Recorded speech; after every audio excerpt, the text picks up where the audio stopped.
हम सिर्फ आपके लिए लेकर आते हैं हर दिन देश और दुनिया की 15 बड़ी खबरें। हमारी इस मेहनत के लिए वीडियो को एक लाइक जरूर कर दें। तो चलिए दोस्तों, सबसे पहले देश में चीनी बीमारी के संक्रमित लोगों के आंकड़े जान लेते हैं। और पिछले 24 घंटे में 23,135 मरीज बढ़े हैं। देश में अब तक 7,44,000 केसेस हो चुके हैं और देश में अब तक 20,653 मौतें हो चुकी हैं। इसी के साथ साथ आज देखेंगे देश में चीनी बीमारी के बाद अब आया दूसरा सबसे बड़ा संकट। लोग हो रहे हैं परेशान और यहाँ से भागे 1600 चीनी बीमारी के मरीज। देख ले कभी आप भी ना हो जाएं इनके शिकार। साथ ही साथ स्कूलों के लिए आया सरकार का ये बड़ा ऐलान। आगे देखेंगे चीनी बीमारी किन के लिए है ज्यादा खतरनाक और कौन इससे बच पाएगा, जानिए। और रेलवे का एक नया फैसला, सप्ताह में सिर्फ एक दिन चलेगी स्पेशल ट्रेन। देखिए उन ट्रेनों की लिस्ट और इन राज्यों में होने वाली है भारी बारिश। जानिए आपके राज्य का हाल। इन सभी खबरों को विस्तार से जानने के लिए वीडियो को अंत तक जरूर कर दें।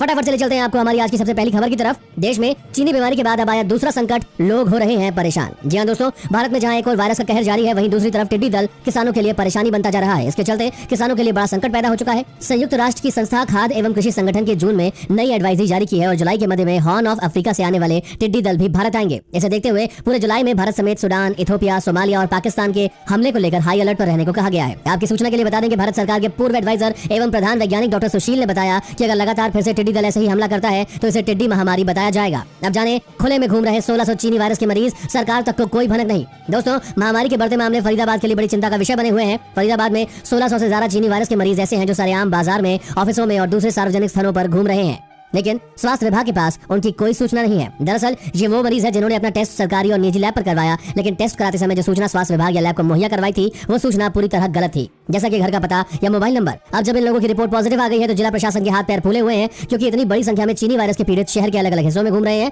और लोगों के लिए बड़ी परेशानी की वजह बने हुए हैं। डीसी कमिश्नर ने साफ तौर पर प्राइवेट लैब को चेतावनी देते हुए कहा है कि अगर अब इस मामले में कोई लापरवाही बरती गई तो इनके खिलाफ सख्त एक्शन लिया जाएगा। दोस्तों, इस चैनल पर हम आपको देश और दुनिया भर की सबसे बड़ी खबरें सबसे पहले और हर दिन बताते हैं। अगर आपको भी ये खबरें आपने जानिए, स्कूलों के लिए दिल्ली सरकार का बड़ा ऐलान, पढ़ाई को लेकर दिए अब ये निर्देश। दोस्तों, महामारी के चलते भारत में पिछले 4 महीने से स्कूल और कॉलेज बंद है, तो सभी राज्य सरकारें पढ़ाई के अलग अलग तरीके अपनाने में जुटी हैं। ऐसी ही एक बड़ी पहल दिल्ली सरकार ने भी की है। अरविंद केजरीवाल सरकार ने दिल्ली के स्कूलों को लेकर एक बड़ा ऐलान करते हुए बच्चों की पढ़ाई के लिए टीचिंग लर्निंग योजना शुरू की है। हालांकि इसे लागू करने को लेकर एक बार फिर से दिल्ली के उप मुख्यमंत्री और एजुकेशन मिनिस्टर मनीष सिसोदिया ने स्कूलों को चेताया है। दिल्ली सरकार ने टीचिंग लर्निंग प्लान को लेकर 2 जुलाई को दिशा निर्देश लागू कर दिए थे। इसके तहत गेस्ट टीचर्स को भी इस योजना में शामिल करने को कहा गया था, लेकिन अब ऐसा न होते देख शिक्षा मंत्री मनीष सिसोदिया ने कहा है, मेरी जानकारी में बात सामने आई है कि 2 जुलाई को स्पष्ट निर्देश दिए जाने के बावजूद कई स्कूलों में टीचिंग लर्निंग योजना लागू करने में गेस्ट और कॉन्ट्रैक्ट के टीचर्स को शामिल नहीं किया जा रहा है। ऐसे स्कूल सभी गेस्ट टीचर्स व कॉन्ट्रैक्ट के टीचर को इस योजना के साथ जोड़ें। दोस्तों, आपको क्या लगता है, सरकार को स्कूल खोल देने चाहिए या नहीं? यस या नो में हमें जरूर बताएं।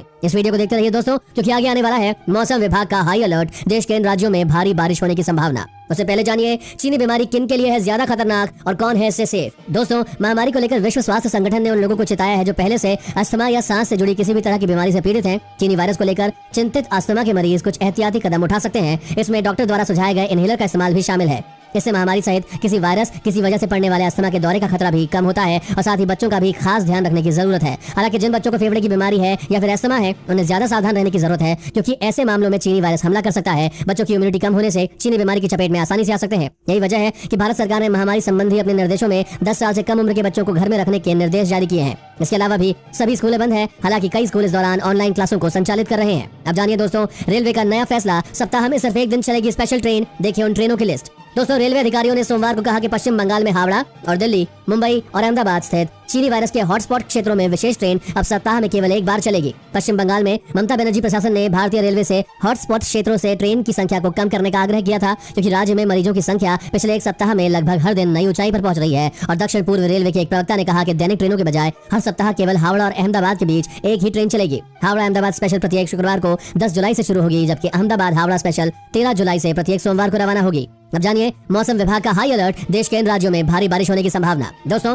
मौसम विभाग ने आज से मानसून की धीमी शुरुआत का अनुमान लगाया है। आज देश के अलग अलग हिस्सों में तेज बरसात होने की संभावना है। इसकी जानकारी मौसम विभाग ने दी है। आज से पूर्वोत्तर राज्यों, उप हिमालयी पश्चिम बंगाल, सिक्किम, बिहार और पूर्वी उत्तर प्रदेश में तेज से बहुत तेज वर्षा की संभावना है। आगे देखेंगे दोस्तों, भारत के इस राज्य में चीनी बीमारी का एक भी केस नहीं। जानिए कैसे बचे ये संक्रमण से। उससे पहले जानिए, इस बैंक में है आपका अकाउंट तो हो सकता है आपको बहुत बड़ा फायदा। खबर को जरूर सुन लें। दोस्तों, देश के सबसे बड़े सरकारी bank state bank of India ने अपने ग्राहकों को एक बड़ा तोहफा दिया है। एसबीआई ने लोन की ब्याज दरें घटाने का ऐलान किया है। छोटी अवधि की MCLR दरें 0.05% से 0.1% तक घट गई है और अब एसबीआई की दर घटकर 6.65% पर आ गई है। बैंक का दावा है कि मौजूदा समय में उनकी MCLR दरें देश में सबसे कम है। ये नई दरें 10 जुलाई से लागू होगी। अब जानिए, यूपी में बिना मास्क बाहर निकलने पर बढ़ सकती है जुर्माना राशि। उत्तर प्रदेश के मुख्यमंत्री योगी आदित्यनाथ ने प्रदेश में सार्वजनिक स्थानों पर मास्क न पहनने पर जुर्माना राशि बढ़ाने का विचार करने का कहा है और सीएम योगी ने कहा है कि अगर सार्वजनिक स्थानों पर कोई व्यक्ति बिना मास्क लगाए मिले तो उस पर जुर्माना राशि में बढ़ोतरी की जा सकती है। उन्होंने कहा कि महामारी के संक्रमण के प्रसार को रोकने के लिए ऐसा किया जाना जरूरी है और मुख्यमंत्री को अनलॉक व्यवस्था की समीक्षा करते वक्त ये बात आई। उन्होंने कहा कि लोगों को अवगत कराया जाए कि घर से बाहर अत्यंत आवश्यक होने पर ही निकले। इसी के साथ जानिए, भारत के इस राज्य में चीनी बीमारी का एक भी केस नहीं। जानिए कैसे बचे ये संक्रमण से। दोस्तों, पूरी दुनिया इस समय चीनी वायरस से परेशान है और भारत भी संक्रमण के मामले में अब तीसरे नंबर पर आ गया है। भारत में अब तक 7 लाख लोगों को यह महामारी अपना शिकार बना चुकी है, लेकिन भारत का एक ऐसा भी प्रदेश है जहां अब तक एक भी व्यक्ति इस जानलेवा वायरस से संक्रमित नहीं हुआ है। हम बात कर रहे हैं केंद्र शासित प्रदेश लक्षद्वीप की, जहां अब तक चीनी वायरस से संक्रमित एक भी संक्रमित मरीज नहीं मिला है। ये एकमात्र ऐसा केंद्र शासित प्रदेश है जहां महामारी का एक भी केस नहीं है। अधिकारियों ने बताया कि चीनी वायरस फैलने के बाद उन्हीं लोगों को यहाँ वापस लौटने की इजाजत दी गई जो यहाँ के स्थायी नागरिक है। इतना ही नहीं, इससे पहले उन्हें भी टेस्ट से गुजरना पड़ा और नेगेटिव पाए जाने के बाद ही लौटने की इजाजत दी गई।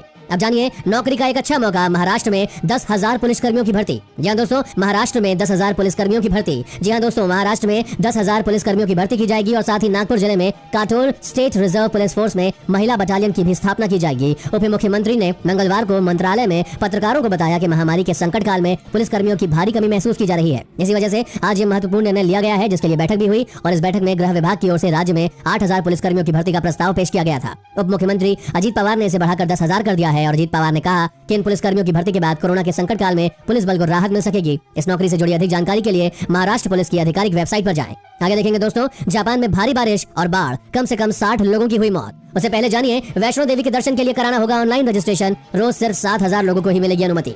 दोस्तों, उम्मीद जताई जा रही है कि जल्द ही वैष्णो देवी के दर्शन शुरू हो सकेंगे। इसको लेकर श्राइन बोर्ड ने SOP तैयार कर ली है और प्रतिदिन 5 से 7,000 लोगों को दर्शन की अनुमति होगी। दर्शन के लिए कटरा आने से पहले ऑनलाइन रजिस्ट्रेशन करवाना होगा और लॉकडाउन के बाद से ही यहाँ पर श्रद्धालुओं के लिए दर्शन पर पाबंदी है, लेकिन रोज सुबह शाम पूजा हो रही है। एक न्यूज चैनल से बातचीत में पुजारी सुदर्शन ने बताया कि इस समय सुबह 6 बजे और शाम में 7 बजे पूजा होती है। उन्होंने बताया कि 500 सालों में यह पहली बार हुआ कि दर्शन रोक दिया गया है, लेकिन जल्द ही वैष्णो देवी के दर्शन शुरू होने लग जाएंगे, जिसके लिए रजिस्ट्रेशन की प्रक्रियाएं भी शुरू की जाएंगी। अब जानिए, WHO से अलग हुआ अमेरिका, ट्रंप सरकार ने भेजी आधिकारिक चिट्ठी। जी हाँ दोस्तों, अमेरिका विश्व स्वास्थ्य संगठन यानी WHO का सदस्य नहीं रहा। ये WHO और अन्य देशों के लिए जबरदस्त झटका हो सकता है। बताते चले कि ट्रंप सरकार ने चीनी वायरस मामले में आरोप लगाया था कि WHO चीन के अधीन काम कर रहा है और साथ ही अप्रैल महीने से अमेरिकी सरकार ने WHO को फंडिंग देना भी बंद कर दिया था। अमेरिकी मीडिया के मुताबिक ट्रंप सरकार ने WHO से अपनी सदस्यता वापस लेने से संबंधित पत्र भी भेज दिया है। 6 जुलाई 2021 के बाद अमेरिका WHO का सदस्य नहीं रह जाएगा और अमेरिकी सेनेटर रॉबर्ट मेंडेज ने ट्वीट करके इस बात की पुष्टि की है कि अमेरिका द्वारा WHO से अलग होने संबंधी सूचना प्राप्त हुई है। ट्रंप सरकार के इस फैसले से अमेरिका बीमार और अकेला पड़ सकता है। अब जानिए, जापान में हुई भारी बारिश, बाढ़ में कम से कम 60 लोगों की मौत। दोस्तों, 8 जुलाई को लगातार बारिश के कारण जापान का दक्षिणी इलाका बाढ़ से जूझ रहा है और अब बुधवार से उत्तर पूर्वी जापान में भी भारी बारिश शुरू हो गई है। इससे यहाँ नदियां उफान पर है और भूसंकलन की घटनाएं सामने आई है। मकानों तथा सड़कों को भी नुकसान पहुंचा है और पिछले कई दिनों में बाढ़ में कम से कम 58 लोग मारे गए हैं। NHK टेलीविजन में दिखाई गई तस्वीरों के अनुसार हिदा नदी उफान पर है और तट को तोड़ते हुए नदी के पास के राष्ट्रीय राजमार्ग को इसने क्षतिग्रस्त कर दिया। मध्य जापान के दूसरे क्षेत्र गेरो में नदी का पानी नदी के ऊपर बने पुल के ठीक नीचे पहुंच गया है। ताकायामा शहर में कई घर मिट्टी धंसने से तबाह हो गए। यहाँ पेड़ उखड़ गए, मलबा बिखरा हुआ है। यहाँ रहने वालों के बारे में तत्काल कुछ पता नहीं चल पाया है और देश भर में लगभग 36 लाख लोगों को सुरक्षित स्थानों पर जाने की सलाह दी गई थी। हालांकि ये अनिवार्य नहीं है और आश्रय लेने वाले लोगों की संख्या के बारे में जानकारी नहीं दी गई है। भारी बारिश से मरने वालों का आंकड़ा बुधवार को 58 पर पहुंच गया है। अब जानिए, एक सुनहरा मौका, सैमसंग ने करी अपने फोन के दामों में कटौती। आप भी उठा सकते हैं फायदा। दोस्तों, सैमसंग ने ग्राहकों को आकर्षित करने के लिए अपने कई स्मार्टफोन की कीमतों में कटौती कर दी है। सैमसंग ने जिन स्मार्टफोन की कीमतों को कम किया है उनमें Galaxy A50s, Galaxy A21, Galaxy A31 और गैलेक्सी नोट 10 शामिल है। सैमसंग ने अपने लोकप्रिय स्मार्टफोन गैलेक्सी A31 की कीमत 1,000 रुपए कम कर दी है। इस फोन को 21,999 रुपए में भारत में लॉन्च किया गया था, लेकिन अब कटौती के बाद इसकी कीमत 20,999 रह गई है। ये दाम 6 GB रैम और 128 GB इंटरनल स्टोरेज वेरिएंट का है। ग्राहक इसे Amazon इंडिया और सैमसंग इंडिया की वेबसाइट के अलावा ऑफिशियल ऑफलाइन स्टोर के जरिए भी खरीद सकते हैं और साथ ही सैमसंग ने अपने और भी कई मॉडल्स में कटौती की है। आगे देखेंगे, अब दिल्ली की बसों में मोबाइल से खरीदी जा सकेगी टिकटें, बदलने वाला है बस परिवहन का ये नियम। दोस्तों, उससे पहले जानिए, सोने की कीमतों में आया भारी उछाल। जानिए क्या है आज के दिन का भाव। बाजार में मंगलवार को सोने की कीमत में उछाल दर्ज किया गया है। HDFC सिक्योरिटीज के अनुसार राष्ट्रीय राजधानी में सोने के भाव में 102 रुपए प्रति 10 ग्राम का उछाल आया है। इस उछाल से दिल्ली में सोने का भाव 49,228 रुपए प्रति 10 ग्राम पर आ गया है। सोने में उछाल रुपए में गिरावट के चलते दर्ज किया गया है। इससे पहले पिछले सत्र में सोमवार को सोना 49,126 रुपए प्रति 10 ग्राम के भाव पर बंद हुआ था। हालांकि घरेलू सराफा बाजार में चांदी के हाजिर भाव में मंगलवार को गिरावट दर्ज की गई है और चांदी की कीमत में मंगलवार को 249 रुपए की गिरावट आई है। अब जानिए मोबाइल से खरीदी जा सकेगी टिकट, बदलने वाला है बस परिवहन का नियम। दोस्तों, चीनी वायरस संक्रमण के दौर में पब्लिक ट्रांसपोर्ट को सुरक्षित और सुविधाजनक बनाने के लिए डीटीसी की बसों में जल्द ही ई टिकटिंग सिस्टम की शुरुआत की जा रही है। इस सिस्टम से यात्री न केवल बस में मोबाइल ऐप से टिकट खरीद सकेंगे, बल्कि ई टिकटिंग सिस्टम से ये भी पता चलेगा कि कब स्टॉप पर अगली बस आने वाली है। ये ऐप एक जानकारी भी मुहैया कराएगा कि आने वाली बस में इस समय कुल कितनी सवारियां होंगी। ये system Indraprastha institute of information technology ने बनाया है और ये सुविधा डीटीसी की बसों के साथ साथ क्लस्टर स्कीम बसों में भी यात्रियों के लिए मुहैया होगी। दोस्तों, आज की खबरों में बस इतना ही। अगर आपको भी खबरें अपने मोबाइल पर हर दिन चाहिए तो इस चैनल को नीचे दिए गए इस लाल बटन को दबाकर सब्सक्राइब